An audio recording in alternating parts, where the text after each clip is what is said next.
Ahora sí, vamos a orar al Señor y vamos a comenzar con el taller de hoy.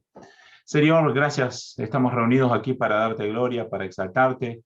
Y Señor, queremos seguir aprendiendo acerca del evangelismo y queremos seguir aprendiendo acerca de cómo presentar, Señor, el evangelio a aquellos que no te conocen. Señor, quiero pedirte que nos guíes en todo lo que vamos a conversar en esta tarde.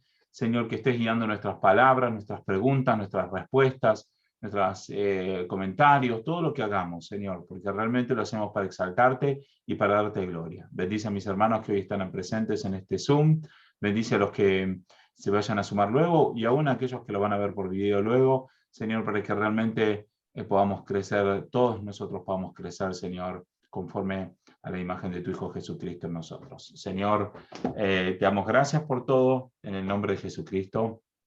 Amén. Bueno, entonces, como les decía, hoy me gustaría que hiciéramos algo un poco diferente en el sentido de que no vamos a tratar, digamos, de un pasaje en particular como veníamos haciendo, sino que me gustaría, digamos, que surja en base a un poco de conversar algunas cosas, basándonos en todo lo que hemos venido aprendiendo y vamos a poner, digamos, vamos a tratar de analizar un poco juntos, digamos, todo lo que hemos venido aprendiendo y bueno, vamos a tratar de avanzar un poquito más en el tema del evangelismo, pero en base también a un poco de diálogo entre todos, ¿sí? Así que bueno, para comenzar me gustaría, digamos, que pudiéramos definir algunas cosas y hablar algunas cosas, ¿sí? Primero y principal, digamos, comenzamos diciendo de que evangelismo o el evangelio, todos, creo que la mayoría de nosotros sabemos de que evangelio significan buenas nuevas, ¿sí? Entonces, mi primera pregunta para todos es, ¿qué consideran ustedes que son las buenas nuevas? ¿Qué significaría buenas nuevas? ¿Cómo lo entienden cada uno de ustedes? Me gustaría escuchar sus opiniones y que podamos empezar a trabajar en base a esa pregunta. ¿Qué serían buenas nuevas? También en base a la luz de todo lo que hemos venido conversando hasta aquí, ¿sí? Así que bueno, escucho sus opiniones. ¿Qué significan buenas nuevas? Bueno, yo puedo empezar. ¿Sí? Las buenas nuevas de lo que he escuchado dentro del Evangelio es el plan de salvación, de que, como ese versículo que dice que por un hombre entró el pecado al mundo y por un hombre como que restaura todas las cosas. Entonces las buenas nuevas es esa restauración de que ya el pecado no se enseñorea de nosotros, sino que nosotros tenemos comunión de nuevo con Dios. Perfecto. Sería, ok, como para resumirlo, sería de que ya el pecado, ya no somos esclavos del pecado, sino que ahora podemos tener comunión con Dios. Perfecto. A ver, ¿alguna otra opinión? ¿Algún otro comentario? Ya lo dijo todo Catalina, me parece. No, estuvo muy buena esa respuesta. Creo que la distancia entre el hombre y Dios era muy grande. El abismo del pecado creo que nos separaba y bueno, envió a su Hijo Jesucristo para que Él, él sea propicio para, Él compre nuestro pecado con su sangre y así poder acercarnos, ¿no? Por eso creo que Él dice, el reino de los cielos se ha acercado. Yo creo que lo decía por Él, ¿no? Yo creo que esas son las buenas noticias. Perfecto. Perfecto. ¿Alguno más que quiera aportar algo?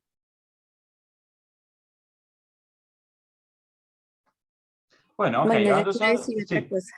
sí, dale. Bueno, nos salvó del pecado.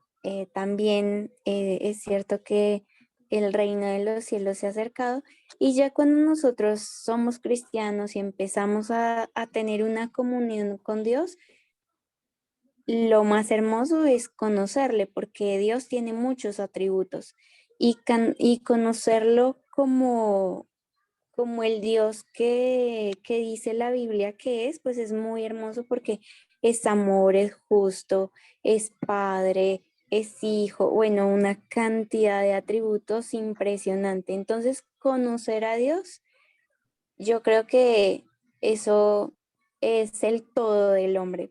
También hay un versículo que habla de eso. Entonces es Perfecto. eso, conocerlo a Él. Sí, bueno, les digo que, digamos, me gustan mucho las respuestas que estoy escuchando. Tiene que ver, digamos, con el hecho de que ya no somos esclavos del pecado, que Cristo ha hecho un sacrificio por nosotros y que ahora tenemos la oportunidad de conocer a un Dios que tiene muchos atributos como Padre, como un Dios de amor, un Dios de confianza, etc. Me parece que está excelente. Ahora me gustaría que nos detuviéramos a pensar un poquito este aspecto. Si ustedes le están hablando a una persona que no es creyente, que no cree en Dios, que no cree en, sí, que no cree en la salvación. Vamos a suponer un ateo, ¿sí? Porque tenemos un montón de diferentes tipos de personas que no creen en Cristo. Podemos pensar en ateos, como podemos pensar en budistas, o en otro tipo de religiones. Pero bueno, vamos a pensarlo un poquito de la perspectiva de un ateo por un momento, ¿sí? Si yo dijeran, ¿cómo le explicarían ustedes a un ateo de qué buenas nuevas ustedes se refieren y por qué al ateo le tiene que importar? ¿Sí? Aunque parte de lo que ustedes están diciendo está bien, está perfecto, sí me gustaría que ahora traten de quizás de refrasearlo o de expresarlo de otra forma, pensando en cómo se lo explicaría a una persona que en realidad es un ateo, que no conoce nada de la Biblia, que no conoce nada de Dios. ¿Sí? Entonces, bueno, bien, ahí va la pregunta. ¿Cómo explicarían lo mismo para una persona que no conoce nada de Dios? ¿Puedo decir algo? Sí, sí, sí, sí. Está abierto para que todos hablen, sí. Vale, bueno, yo recuerdo mucho así cuando tú empezaste a decir esto, de un versículo que dice que nosotros somos cartas abiertas. Al ser cartas abiertas es porque aceptamos nosotros el señorío de Cristo en nuestras vidas y por lo tanto somos nuevas criaturas.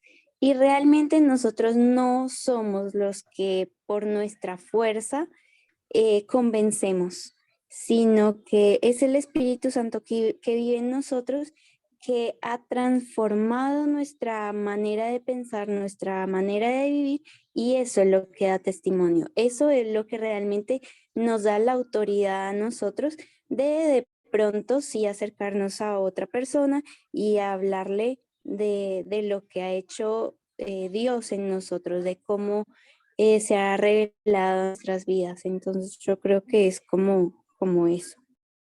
Lo que estás diciendo me parece excelente y es realmente muy bueno. Es cierto, nosotros tenemos la autoridad para poder presentar el Evangelio porque es una autoridad delegada por Dios por medio de su palabra y por medio del Espíritu Santo en nosotros. Estoy totalmente de acuerdo. Pero de nuevo, mi pregunta sería, ¿cómo le explicarías a una persona que no conoce del Espíritu Santo a qué nos referimos nosotros con buenas nuevas? Cuando le decimos a un incrédulo que no conoce y le decimos, ok, te vengo a traer unas buenas nuevas, unas buenas noticias. ¿De qué estamos hablando? ¿Qué le dirías a una persona que no conoce de Dios?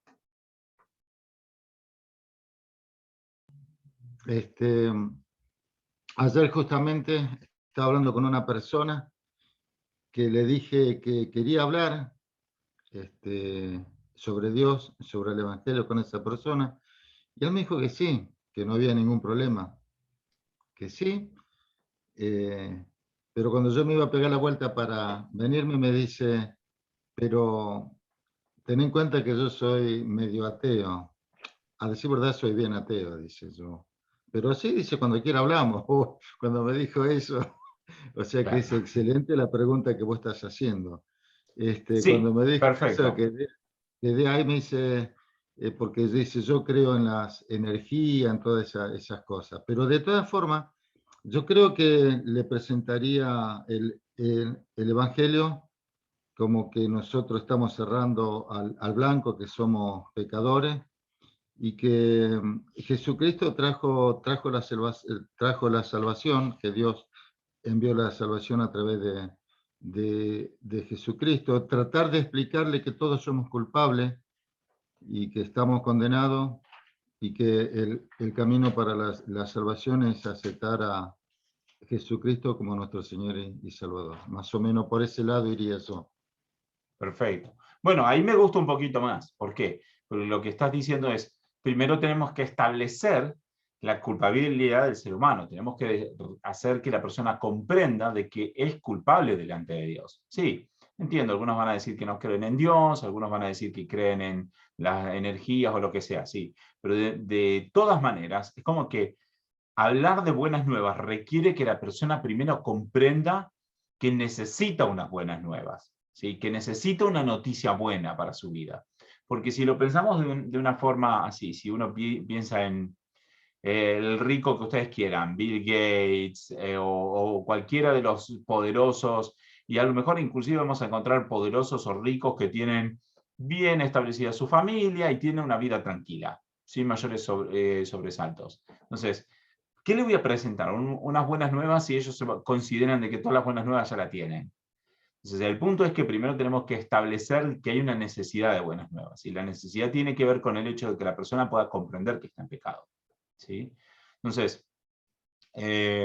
cuando estás transmitiendo, lo estabas diciendo esto, Martín, que primero le estás mostrando que nosotros somos pecadores, ¿sí? Está bien, usas a lo mejor la expresión de que le erramos al blanco, quizás yo utilizaría otras diferentes expresiones para expresar lo que es el pecado, pero es necesario que nosotros podamos comprender, o mejor dicho, que el incrédulo comprenda de que es considerado pecador delante de Dios y que está en falta delante de Dios. O sea, que su vida, por más buena que crea que sea, por más rico que sea, por más bien que tenga su familia, por más lindo que sea su trabajo, por más lo que sea, él está en falta delante de Dios. Y eso es sumamente importante.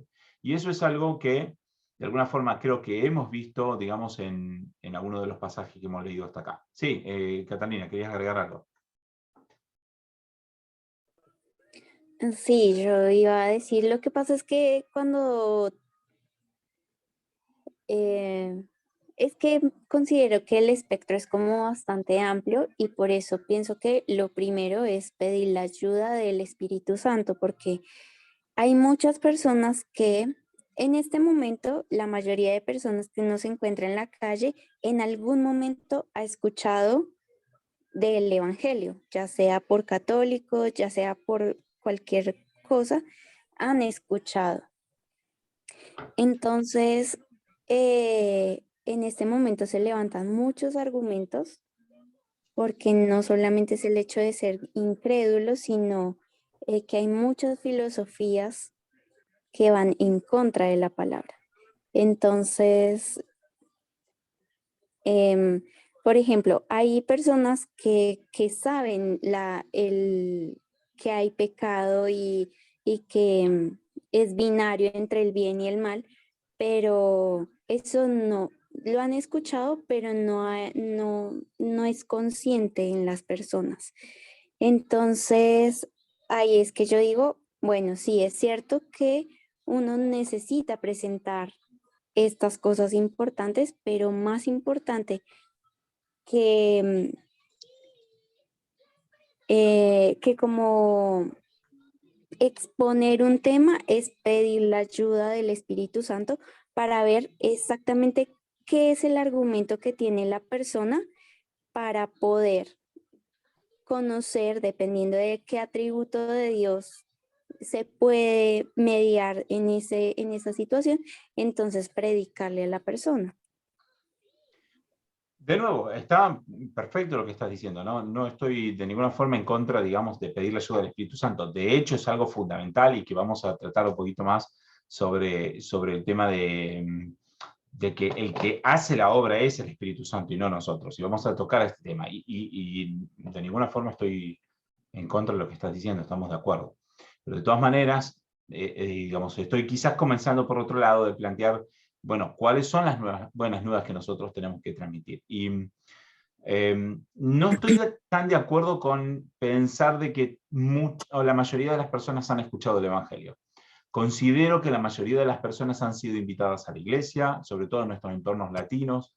La mayoría de las personas conocen que Jesús murió y resucitó. Muchas personas conocen sobre, no sé, las ofrendas de las iglesias y conocen sobre un montón de cosas, pero no estoy de acuerdo en que muchas personas han escuchado el Evangelio. Creo que hay muchísima cantidad de personas en Latinoamérica al menos que en realidad nunca se les ha predicado el Evangelio tal cual como lo que es el Evangelio, y que justamente estamos tratando de definir ahora qué es presentar el Evangelio, ¿sí? Entonces, mi primer punto es que presentar el evangelio requiere que la persona comprenda su culpabilidad. Ahora, si una persona X no comprende su culpabilidad, mejor dicho, si comprende su culpabilidad, pero rechaza y niega su culpabilidad, está rechazando el evangelio, de alguna forma.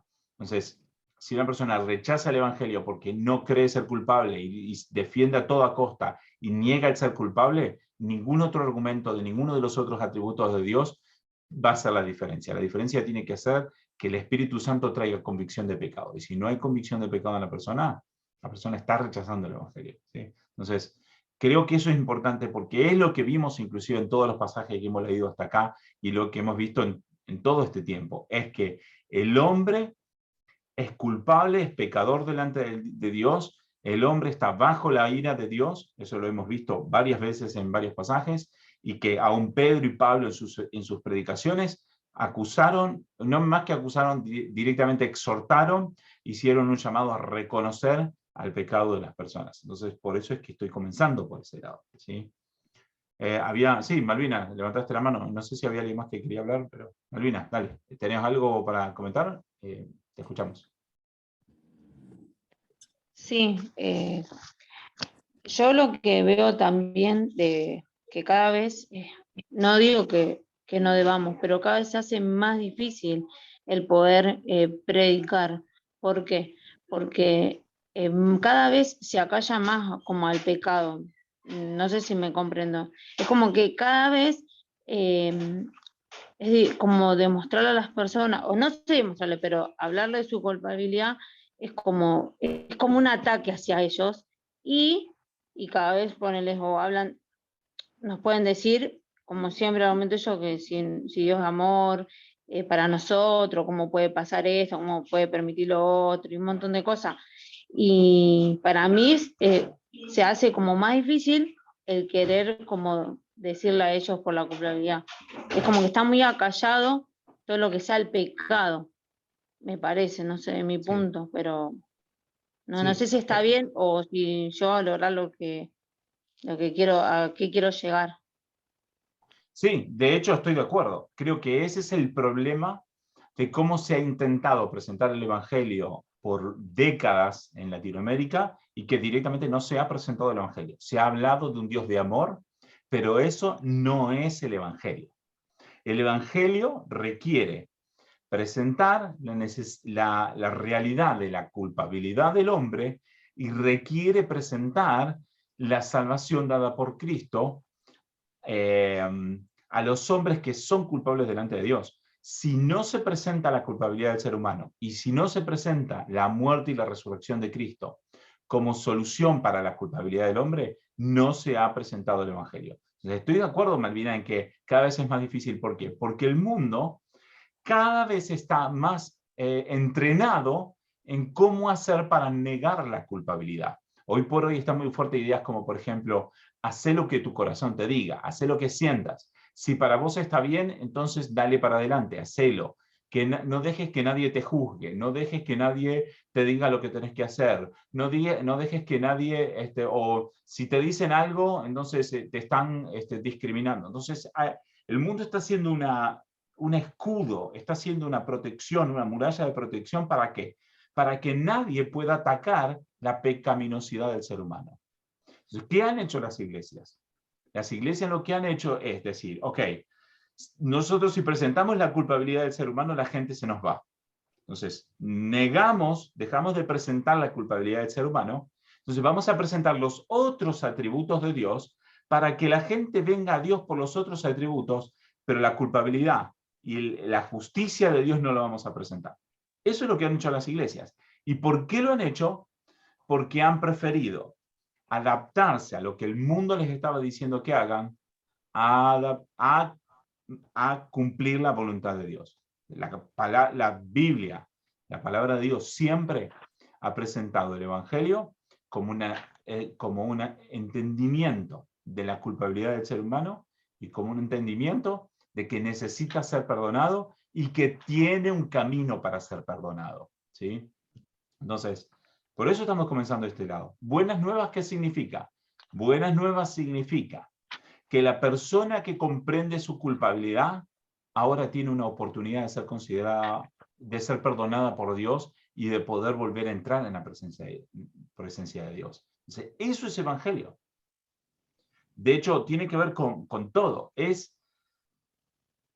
No es solamente el hecho de que la persona es culpable, es un paquete de cosas, ¿sí? Aunque obviamente podemos ir como uno no necesariamente tenga que presentar todos los aspectos, ¿no? Pero el punto es de que el ser humano es culpable, que Dios es justo, no solamente que el ser humano es culpable, porque si Dios no fuera justo y el ser humano fuera culpable, el ser humano podría salirse con la suya. Pero el punto es que el ser humano es culpable, Dios es justo, por lo tanto el ser humano no puede salirse con la suya, y además, como el ser humano es culpable y Dios es justo, hay un castigo para el ser humano. Entonces, eso es necesario establecer para que las buenas nuevas tengan sentido. Entonces, las buenas nuevas, ¿qué son? La solución para la culpabilidad del hombre es hacer que Dios siga siendo justo y que no pueda cambiarse su atributo de justicia, pero que el hombre no reciba las consecuencias del castigo que merece. Sí, Malvina, ¿querías agregar algo más? No, y eso es lo que vos explicás. Nosotros también, por enseñanza, nos vamos a eso. Y también lo hacíamos erradamente, de lo del estudio pasado. Nos fuimos, creo que todos, de a poco, amoldando también a eso. Por eso se nos hace súper difícil y no lo comprendemos. Pero bueno, ahora yo entiendo algunas cositas más de a poco, lo que vos estás enseñando. Pero es como que creo que nos cuesta ahora como plantearlo a la gente. No sé si me llevan a entender. Lo debemos hacer correctamente, pero lo correcto es como que choca mucho con las personas que estamos hoy en la actualidad, con otras.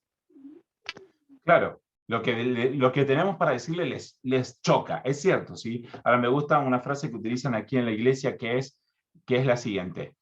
Nosotros como iglesia no vamos a hacer nada que le choque a las personas. ¿Por qué? Porque la Biblia es suficiente,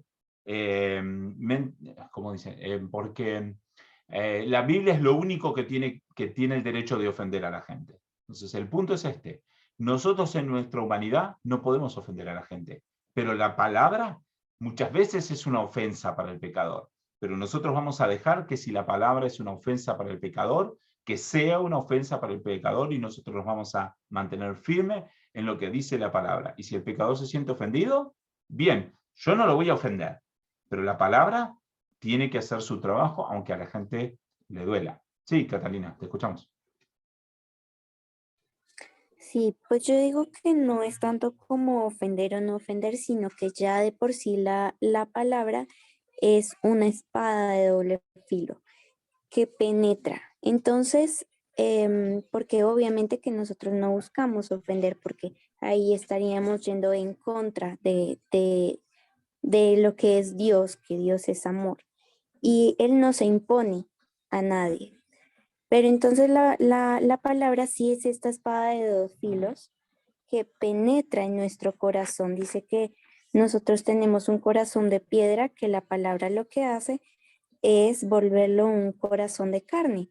Y en esa transformación de un corazón de piedra a un corazón de carne, se va a doler, va a doler. Entonces, eso es lo que, pues, me parece. Yo cambiaría eso de ofender porque sí, pues en el contexto me parece que no es como la palabra más acorde. Sí, de todas maneras, pensarlo de esta forma, ¿sí? Sobre todo en el mundo actual, ¿no? Donde se lucha tanto, digamos, en contra de la discriminación, ¿no? Por ejemplo, te voy a llevar al extremo, ¿sí? Imagínate,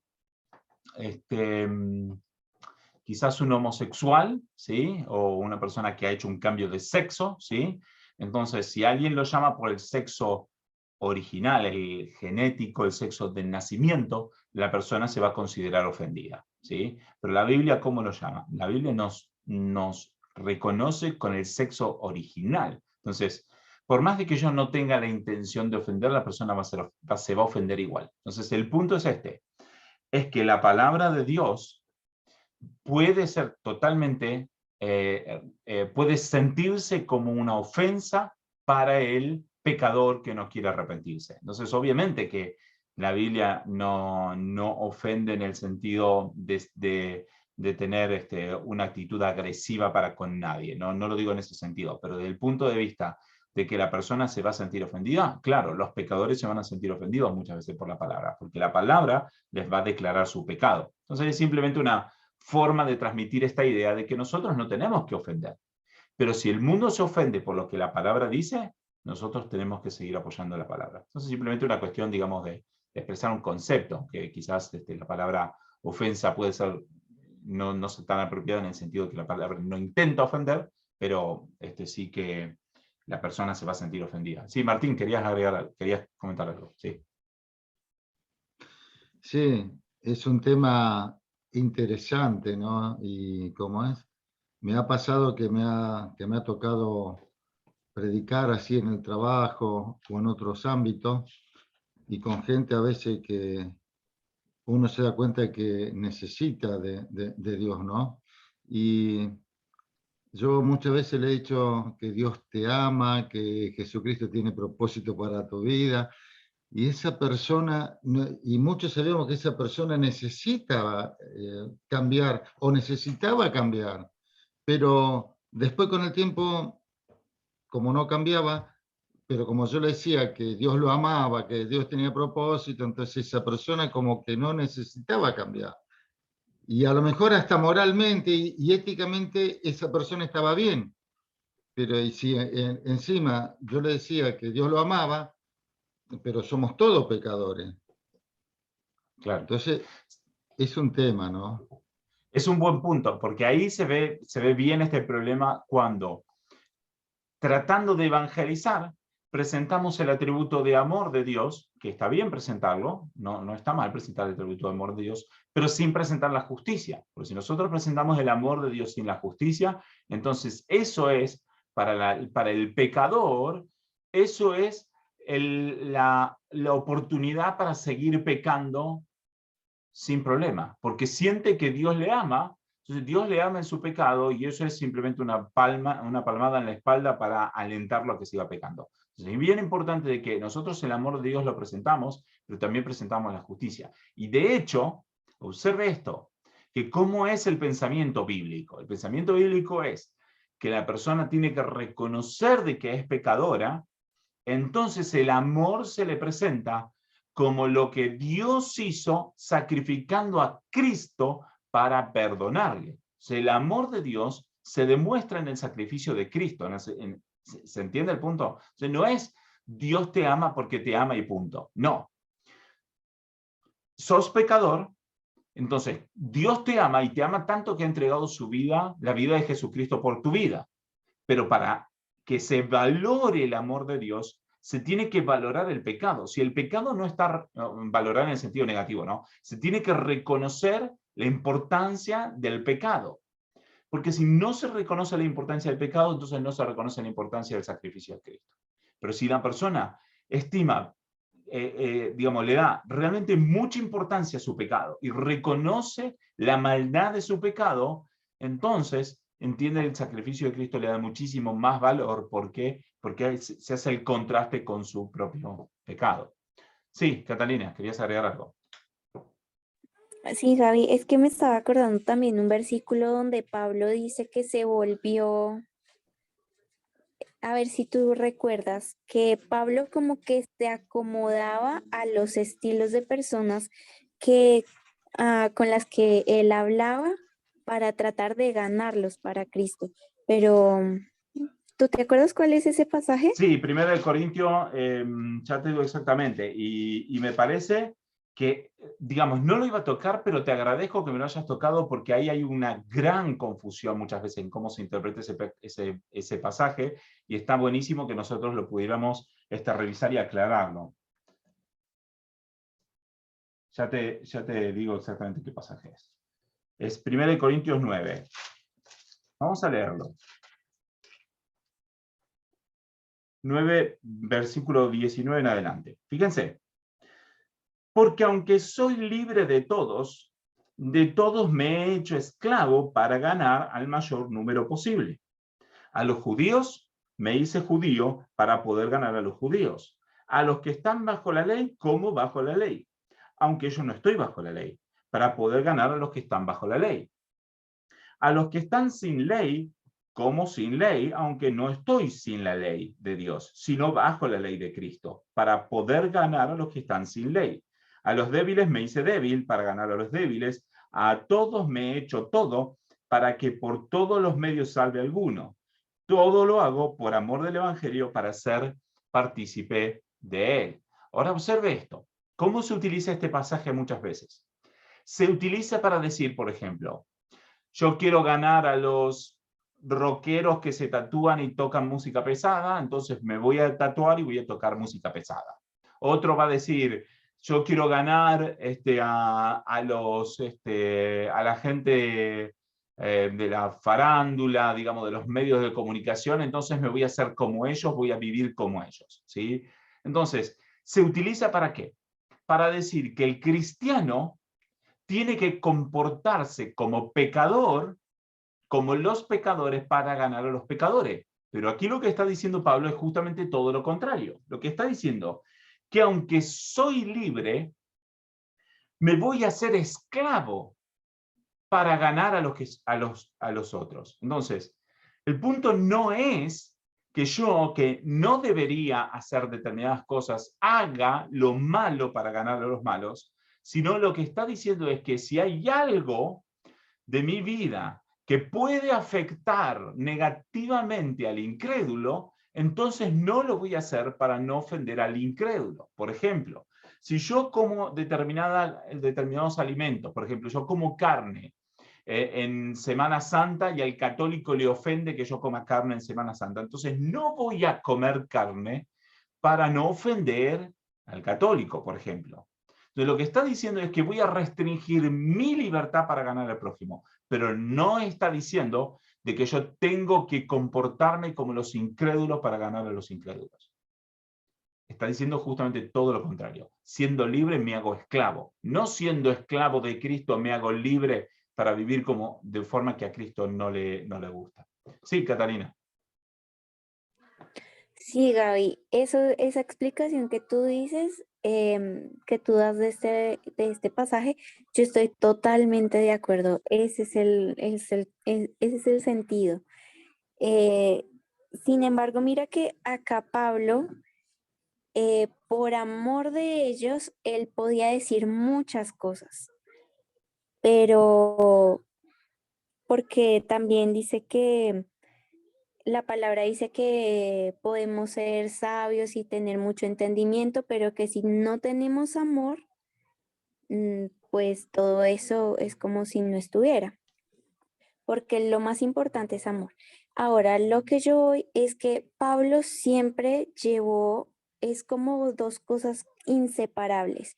Uno, la evangelización y la otra, el discipulado, porque es imposible presentar una cosa sin la otra, porque cuando se presenta la palabra, por eso la parábola de la semilla, es una semilla, pero para que esa semilla crezca necesita caer en buena tierra y esa buena tierra tiene todo un proceso que hay que sacar Sí, las piedras, entonces yo lo que digo es que la evangelización sin acompañar a esa persona convertida dentro de un proceso hasta que empiece a hacerse más sólida la palabra en él, entonces es un trabajo que realmente es perdido, y eso es lo que pasa actualmente. Sí, uno sale, evangeliza, las personas reciben la semilla, pero no hay nadie después que apoye esa semilla que fue sembrada, porque también somos llamados a vivir en comunidad, somos iglesia, somos cada uno un miembro dentro del cuerpo de Cristo. Entonces, me parece que es un tema bastante complejo, pero sí son cosas como inseparables, la evangelización y el discipulado. Sí, estoy de acuerdo también. Cuando vimos, por ejemplo, el pasaje de la Gran Comisión de Mateo 28, nos detuvimos un poco en ese aspecto de decir, sí o sí, la evangelización viene acompañada de discipulado. Y en eso estamos también totalmente de acuerdo. Quizás digamos, el propósito de esta serie, no solamente de hoy, si bien estamos tocando un poco de discipulado, estamos mencionándolo, pero el foco es en cómo se presenta el Evangelio, aunque el discipulado es sumamente importante. Y de hecho, creo que muchas veces se presenta mal el Evangelio por no reconocer de que necesita ir acompañado de un discipulado. Pero quizás el enfoque, digamos, en estos días es ver qué es el Evangelio en sí mismo. Porque si yo voy a presentar, por ejemplo, que el Evangelio es simplemente hablar del amor de Dios, eso ni siquiera es Evangelio. No se puede hablar ni siquiera de discipulado cuando ni siquiera se presentó el Evangelio. Entonces, quizás no estamos tratando de enfocar ahora en decir, ¿qué es presentar el Evangelio? Y eso tiene que sentar las bases para el discipulado. Y totalmente de acuerdo también en ese aspecto de que necesite ir acompañado de discipulado siempre, ¿sí? Pero para poder hablar de discipulado, entonces necesitamos entender digamos, qué es el Evangelio, ¿sí? Porque de hecho creo yo que en muchas iglesias se trata de hacer un discipulado con gente que en realidad nunca ha sido evangelizada. Entonces ese discipulado no va a funcionar, porque la persona no ha entendido el Evangelio. Entonces, mi pregunta es, ¿qué es evangelizar? ¿Qué es entender el Evangelio? ¿O qué es recibir el Evangelio? O para nosotros como evangelistas, ¿qué es evangelizar? Cuando estamos hablando con otras personas que son incrédulas, ¿cuándo podemos decir que estamos evangelizando y cuándo no podemos decir que estamos evangelizando? ¿Se entiende mi punto? ¿Sí? Sí, Gaby, creo que me hace falta asistir más. Creo que estoy hace muy poquito con asistiendo a tus clases como para tener ya muchas cosas de las que has hablado como presentes y no siento que estoy como retrasando. No, está bien, no te sientas así. De hecho, me gusta, porque, digamos, en todas estas semanas anteriores estuve tratando de transmitir muchos pasajes del Evangelio para tratar de armar un panorama y después poder hacer esto durante algunas semanas. Entonces, la idea es justamente tener este diálogo en donde podamos ir pensando y aportando y podamos ir entendiendo, digamos, los diferentes aspectos que tienen que ver con el Evangelio. Entonces, no está mal, no está mal opinar y aportar, está perfecto, ¿sí? Lo que sí estamos tratando de ir paso a paso, porque obviamente no podemos tocar todos juntos. Si queremos hablar ahora de evangelismo, discipulado y todo, entonces se nos va a escapar de la mano, es imposible, ¿sí? Pero está perfecto el aporte, no te sientas incómoda en ese aspecto. Cele, sí, querías decir algo. Sí, quería leer un versículo. En Isaías 61:1 dice: el Espíritu del Señor Dios está sobre mí, porque me ha ungido el Señor para traer buenas nuevas a los afligidos, me ha enviado para vendar a los quebrantados de corazón, para proclamar libertad a los cautivos y liberación a los prisioneros. Me parece que este es un versículo clave que habla de lo que es la buena nueva. Es un poco lo que también Pablo decía, que el Evangelio es poder de Dios, y lo que viene a hacer las buenas nuevas es atraer libertad a nuestro corazón, así como a los cautivos, así esa comparación, la apertura de la cárcel. Sí, perfecto. Lo interesante de este pasaje de Isaías 51, que muchas gracias por compartirlo, es que justamente esto es profético de Cristo. 61, sí. Es profético de Cristo. Es Cristo el que está diciendo, yo he venido a vendar a los quebrantados de corazón para proclamar libertad a los cautivos y liberación a los prisioneros.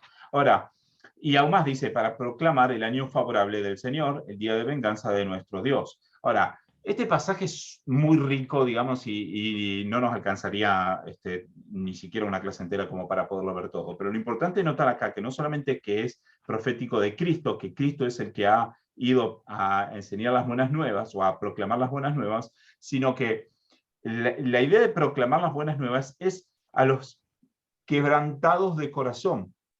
Entonces eso es fundamental y está muy bien el aporte. Es que nosotros muchas veces tratamos de predicar las buenas nuevas a gente que no está quebrantada de corazón. Gente que está en el orgullo de su pecado y que está viviendo, digamos, sin importarle Dios y sin importarle las cosas de Dios. Pero el punto aquí es que Jesucristo presenta las buenas nuevas y venda los corazones que son contritos y humillados delante de Dios, los corazones que reconocen su pecado y que están quebrados y que reconocen que necesitan de Dios. Entonces, justamente, lo que estamos diciendo es que cuando nosotros vamos a evangelizar, primero la persona tiene que estar en una posición de reconocer que necesita de Dios para el perdón de sus pecados, de reconocer de que su vida tiene que estar quebrada delante de Dios. Eso no quiere decir que nosotros vamos a estar quebrándole las vidas a nadie, porque nosotros no tenemos el derecho de ofender a la gente, pero sí quiere decir que tenemos que presentarle lo que la palabra de Dios dice para que la gente pueda comprender su necesidad de Dios. Y su necesidad de Dios no tiene que ver con que necesite que Dios le sane de una enfermedad, o que necesite que Dios le ayude con las deudas, o que necesita que Dios le ayude para sentirse más animada, sino que necesita de Dios para ser perdonado por sus pecados, que necesita de Dios porque se reconoce que es mala. O sea, yo me tengo que reconocer malo delante de Dios, me tengo que reconocer pecador delante de Dios, tengo que reconocer que no puedo llegar a los estándares de Dios por ninguna forma y que necesito que Dios me ayude para eso y necesito que Dios me perdone.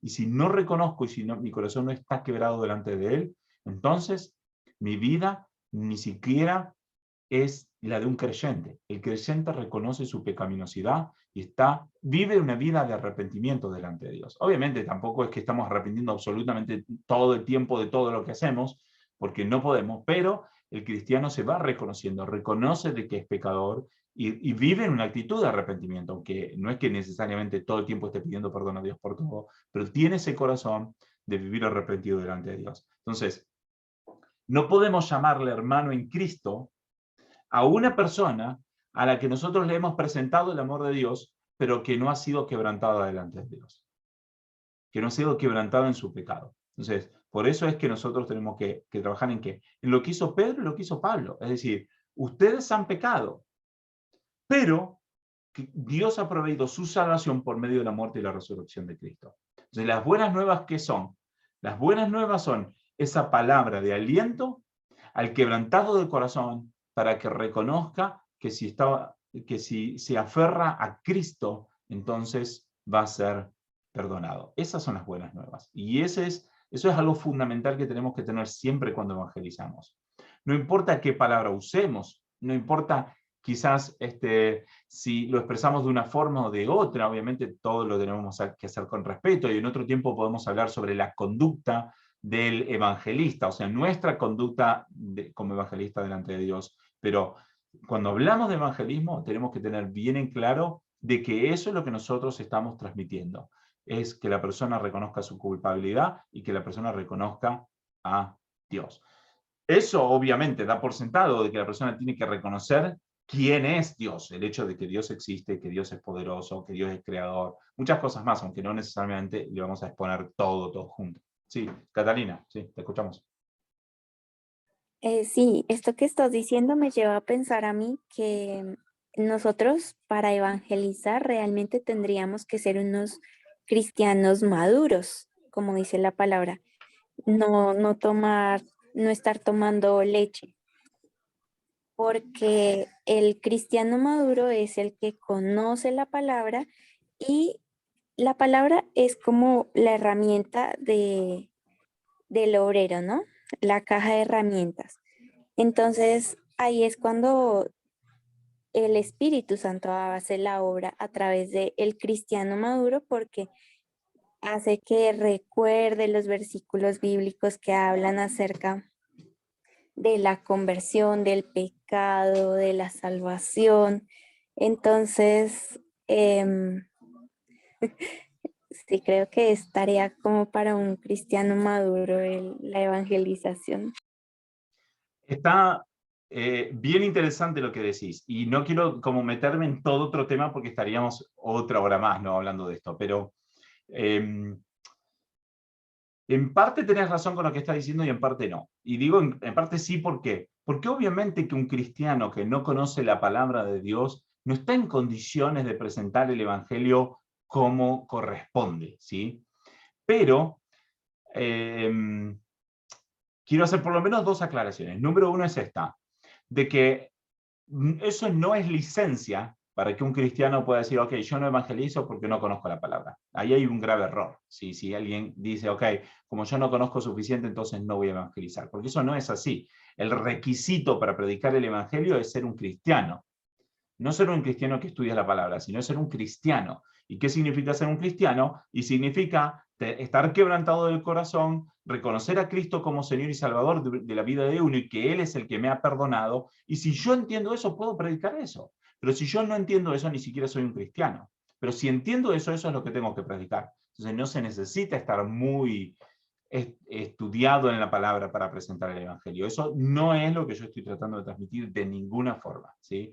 No se necesita ser estudiado en la palabra para predicar el evangelio, se necesita ser un cristiano. Ahora, la segunda aclaración, si veo que levantaste la mano de nuevo, pero déjame hacer la segunda aclaración. Muchas iglesias enseñan que hay dos tipos de cristianos, el cristiano maduro y el cristiano inmaduro. Y en los últimos años logré entender que la Biblia nunca enseña la posibilidad de que un cristiano sea inmaduro. Un cristiano tiene la obligación de ser maduro. Y si es inmaduro constantemente con el correr del tiempo y sigue siendo inmaduro, entonces es señal que ni siquiera es cristiano. Entonces, es bien importante esto, porque hay muchísimas iglesias que enseñan que hay cristianos maduros y cristianos inmaduros. Yo creo que la Biblia enseña de que el cristiano se esfuerza por madurar, se esfuerza por aprender la Biblia y se esfuerza para hacer como Cristo según lo que la palabra de Dios dice. Y si no hace ese esfuerzo, muchas señales de que ni siquiera sea cristiano. Es cristiano de palabra, pero no de corazón, ¿sí? Entonces, obviamente, no estoy hablando de ningún caso específico, ninguna persona en particular, pero estoy hablando de lo que la generalidad de lo que la Biblia enseña. La Biblia no enseña que hay chances para cristianos inmaduros. Entonces, puede ser un cristiano nuevo en el Evangelio, pero no inmaduro, ¿sí? Si es nuevo en el Evangelio, ok, tendrá mucho para aprender, pero a medida que pasa el tiempo tiene que aprender, ¿sí? Y tiene que crecer. Y si no busca aprender la palabra de Dios, ya hay un grave problema. O realmente no tiene pastores que le enseñen, o ni siquiera es cristiano. Sí, querías agregar algo más, Catalina. Sí. Sí, en cuanto a lo que yo, bueno, mi comentario al principio fue que Dios nos daba la autoridad a nosotros en cuanto a la obra que ya hizo en nuestra vida. Entonces, ese es como el respaldo de Él. Entonces, independientemente en qué nivel de madurez estemos, Él nos da la autoridad con las cosas que ya Él hizo como firmes en nuestra vida. Lo de cristianos maduros y cristianos que necesitan tomar leche, no dije inmaduros porque la palabra no habla de inmaduros, pero sí los que toman leche son los que tienen que volver a estudiar los primeros rudimentos de la palabra y que no pasan de ahí. Entonces, los que han alcanzado madurez son los que ya no solamente están con los rudimentos del Evangelio, sino que ya han alcanzado a tener una relación personal con Dios, en donde el Espíritu Santo es quien los guía y dice que tienen bien ejercitados los sentidos. Entonces es eso, que tienen bien ejercitados los sentidos. Entonces, sí, está perfecto, no estoy en contra de eso, pero mi punto es de que aún ese pasaje de 1 Corintios 3 que están mencionando, lo de leche, es una reprimenda fuerte, casi llamándoles que ni siquiera estuvieran en Cristo. O sea, es una reprimenda bien fuerte. Fíjate que dice, así que yo, hermanos, no puedo hablarles como espirituales, sino como a carnales. ¿Sí? O sea, esa idea de carnales, lo que les está diciendo es pecadores, los está tratando prácticamente como como incrédulos. Entonces, el punto es de que ningún cristiano puede decir a sí mismo, ah, no, yo todavía soy un cristiano que tomo leche. ¿Sí? Eso no es lo que Pablo está diciendo. No está diciendo que algún cristiano puede ser de los que toman leche. No. Lo que está diciendo es, salgan de esa posición porque ustedes están en grave pecado. ¿Sí? Entonces, estoy de acuerdo con lo que estás diciendo. Yo no estoy diciendo que, no estoy en contra de lo que estás diciendo. Está perfecto. Pero mi punto es este. Cualquier cristiano está en condiciones de evangelizar. Cualquier cristiano debe leer y estudiar la Biblia. Para Dios no hay término medio, no está la posibilidad de que un cristiano no quiera aprender la Biblia o no quiera estudiar o que se mantenga tomando leche por mucho tiempo. No, ningún cristiano puede estar en esas condiciones. El cristiano tiene que arrepentirse, el cristiano tiene que estudiar la palabra, el cristiano tiene que evangelizar. No hay término medio, ¿sí? Eso es lo que estoy tratando de decir simplemente, ¿sí? Sí, te escucho. Sí, está bien, porque además en la Biblia, o sea, eso no se juzga, eso es como que la iglesia alienta a que o exhorta más bien a que sean cristianos maduros, porque en realidad la condición del hombre delante de Dios solamente la conoce Dios, porque dice que el único que conoce el corazón del hombre es el espíritu del hombre, que es el espíritu de Dios. Em, entonces, sí, es como que yo entiendo tu punto, sin embargo, pues quería como decir eso. Sí, Que ahora perfecto. ya, bueno, De todas sí. maneras, digamos, no estamos tratando de hacer ningún tipo de discusión, ¿sí? Estamos tratando de reflexionar y dialogar acerca de lo que es el evangelismo, ¿sí? Entonces, como quizás surgió un poco la pregunta o la incógnita de decir, bueno, ¿será que entonces solamente los cristianos maduros pueden evangelizar? Entonces yo digo, en ese sentido, no, ¿sí? Entonces, obviamente, tenemos toda una discusión sobre cómo tiene que vivir un cristiano y si puede haber cristianos inmaduros o no, entonces quizás esa parte vamos a dejarla ahí, porque nuestro foco es, todos los cristianos tienen que evangelizar, no hay excusas, ¿sí? Lo importante es que el cristiano tiene que reconocer su culpabilidad y el perdón recibido para poder transmitir lo mismo. Sí, te escucho. Gaby, Sí, entonces, referente a ese comentario que yo hice de la madurez, tienes toda la razón, Gaby. Yo fui como medio irresponsable al decir eso, porque realmente no, uno evangeliza sin ser un cristiano maduro. Uno va en proceso, va en camino, esa es la meta, pero evangelizar en todo momento. Sí, exactamente. Pero, de nuevo, no te sientas incómoda, estamos en un lugar donde podemos dialogar y podemos expresar nuestras opiniones y preguntar y estamos para crecer en ese aspecto. Sí, Martín, te escucho. no, en primer lugar quiero felicitar a todas las mujeres que son valientes, que se animan a preguntar, a romper ese hielo, porque si no, no sería un estudio. Está fenomenal. Todas estas valientes que se animan a preguntar y a sacarse todas las dudas, porque para eso estás acá, ¿no? Para eso. Y para eso vos abriste hoy como un debate, ¿no? Algo así, como una charla. Sí, sí. Pero en algunos momentos me gustaría predicar como Juan el Bautista, con amor. Sí, sí, sí. Bueno, Juan el Bautista era bien, bien arduo para predicar y bueno, gloria a Dios por eso y a veces tenemos que ser un poquito más así. Sí, Catalina, te escucho. Ah, es que Martín, eso que tú dices es muy cierto, porque Dios usa todos los temperamentos. Entonces, por eso somos miembros dentro del cuerpo de Cristo, porque todos somos diferentes. Y esas diferencias, eso fue como el sello que nos hizo de autenticidad a cada uno. Entonces, nosotros tampoco podemos cambiar la forma en la que Dios nos hizo.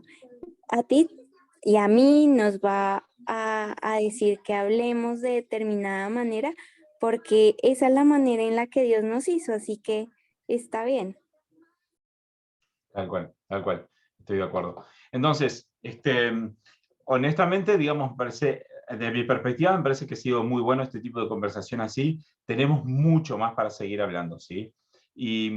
Pero, digamos, sí quiero quedarme con esta tranquilidad, digamos. Quedó comprendida la idea de que yo ahora no estoy hablando de las formas, ¿sí? Ni siquiera estoy hablando de la conducta del evangelizador, ni estoy hablando tampoco del discipulado, ¿sí? Estamos hablando necesariamente del evangelismo, y mi pregunta es, si quedó claro con respecto al evangelismo, que el evangelismo necesariamente incluye la idea de que Dios es real, que el ser humano es pecador, que el ser humano es pecador y que Dios es justo y juzga el pecado, que Dios ha proveído una solución para el pecado, que es la muerte y la resurrección de Cristo, y que las buenas nuevas implica la presentación de ambas cosas, la pecaminosidad del ser humano y la salvación provista por Cristo. ¿Quedó claro, digamos, de que evangelismo necesariamente incluye estos elementos? ¿O alguien tiene duda con respecto a esto en algún aspecto? Para mí quedó claro. Ahora está abierto, Estela. Sí, para mí esos también son elementos claves dentro de la Perfecto. presentación del Evangelio. Perfecto. Estela, ¿querías agregar algo?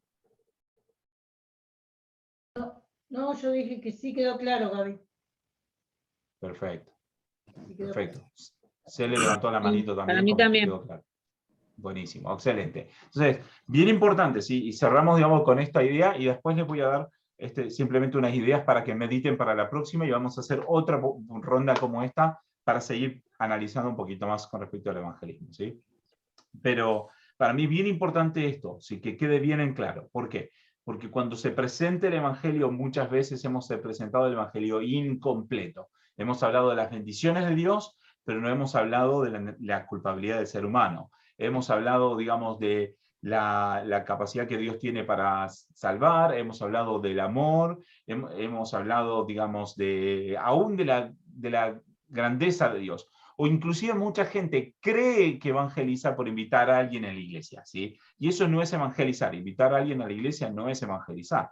Ahora, cuando la persona viene a la iglesia, si alguien en la iglesia le muestra la culpabilidad del ser humano y le habla del perdón de Dios, entonces ahí sí se le está evangelizando. Pero si yo invito a alguien a la iglesia y después otro le habla de la culpabilidad del hombre y de la resurrección, yo no la evangelicé. ¿Se entiende? Yo le invité a la iglesia nada más.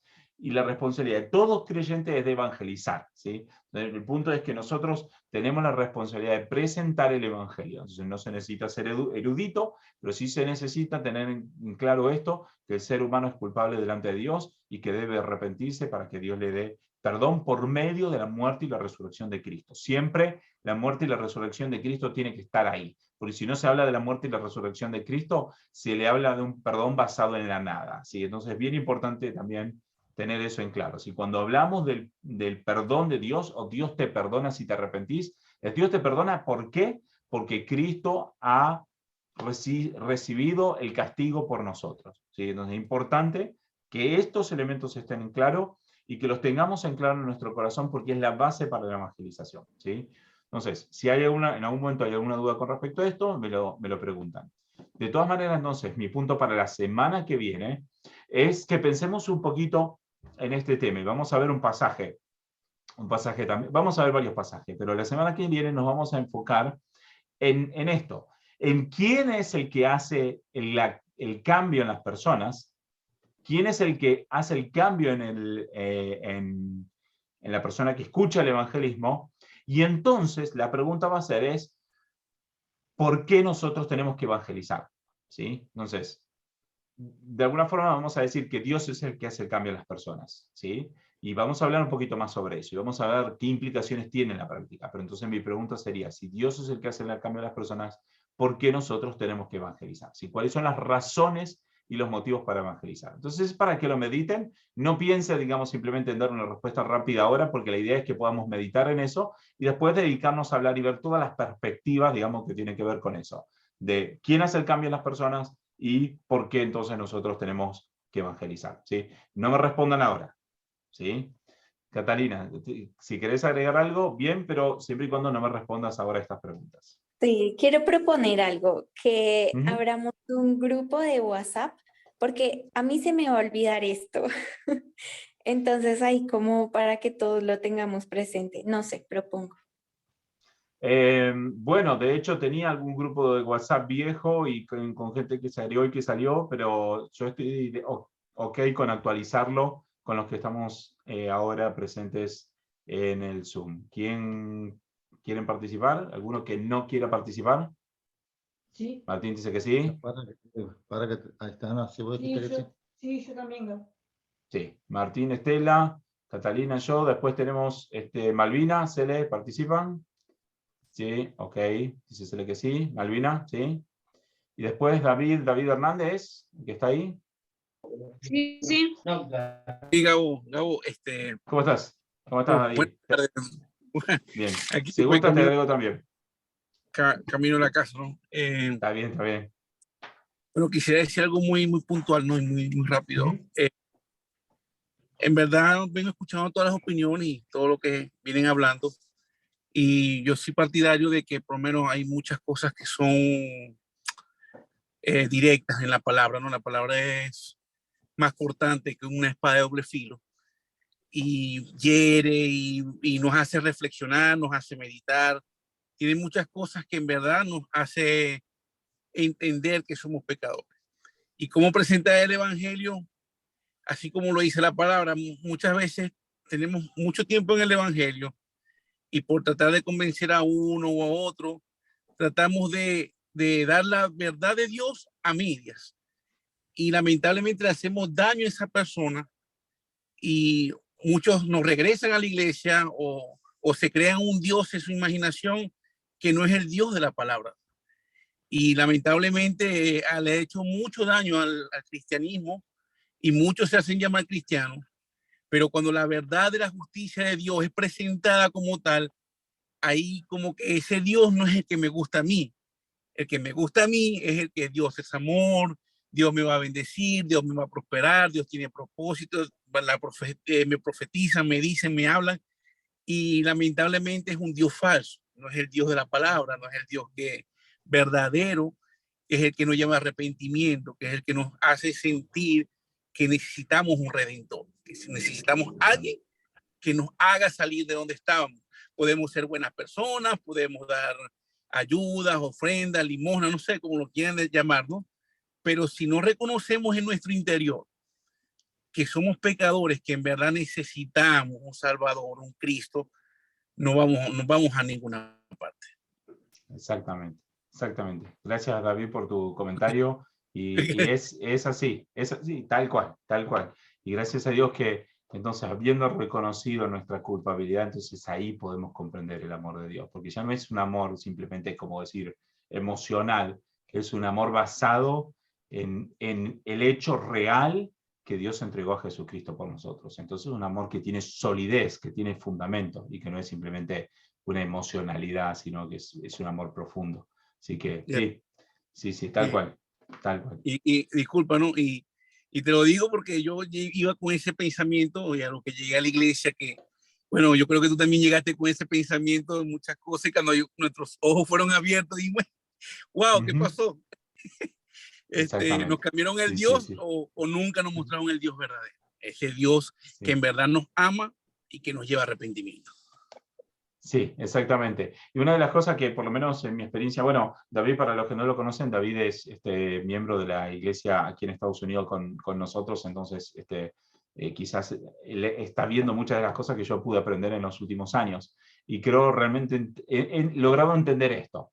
Cuando la palabra de Dios se presenta realmente como es, el verdadero cristiano tiene un reconocimiento y un entendimiento rápido, fuerte, ¿sí? Bueno, a veces puede costar un poquito más, pero tiene un entendimiento. Entonces, las cosas, aunque parezcan difíciles de comprender y de asimilar, el Espíritu Santo hace la obra en nosotros. Entonces, realmente también estamos enseñando algunas de las cosas que algunas pueden ser difíciles y pueden ser fuertes, pero lo hacemos entendiendo de que si el Espíritu Santo está en cada uno de ustedes, entonces ustedes mismos van a poder entender y van a poder comprender la verdad del Evangelio y la verdad de la palabra de Dios sin ningún problema, o sea, aunque pueda ser difícil, pero lo van a poder comprender porque realmente está el Espíritu de Dios en ustedes. Pero lamentablemente, quizás en muchas iglesias, sobre todo en Latinoamérica, La gente está y realmente es quizás mal enseñada, mal guiada, y entonces no puede profundizar realmente, no puede profundizar, y muchas veces ni siquiera es cristiana, porque están simplemente ahí por recibir una bendición, pero sin interesarse por el Dios real que hay detrás de todo, ¿no? Así que bueno, oramos al Señor. Entonces después voy a armar el grupo de WhatsApp y les voy a mandar de nuevo los puntos para que pensemos para la semana que viene, y que podamos reunirnos y podamos seguir hablando sobre estos temas. Amén. Bueno, oramos al Señor. Señor, gracias por tu Espíritu Santo. Gracias, Señor, porque realmente reconocemos que la obra, Señor, en el incrédulo para ser creyente, Señor, es por medio de tu Espíritu Santo, y que la obra en nosotros para crecer en santidad y crecer en conocimiento de tu palabra también es por la obra del Espíritu Santo. Gracias por el Espíritu Santo que está obrando en cada uno de nuestros corazones, de los que estamos aquí presentes, Señor, y de todos tus hijos a lo largo del mundo. Pero queremos pedirte que ese mismo Espíritu Santo siga haciéndonos entender lo que tu palabra verdaderamente nos enseña, siga haciéndonos entender cuál es tu propósito para con nosotros y cuál es el propósito por medio del evangelismo, Señor, para que podamos evangelizar correctamente, Señor, a las personas que tenemos cerca, y para que podamos ser personas que te dan gloria y te dan honra en cada una de las cosas que hacemos. Señor, bendice a mis hermanos, dales descanso en este fin de semana, y que la semana que viene podamos seguir creciendo, que cada día podamos seguir creciendo en ti, en todas las cosas de nuestras vidas. En el nombre de Jesucristo. Amén.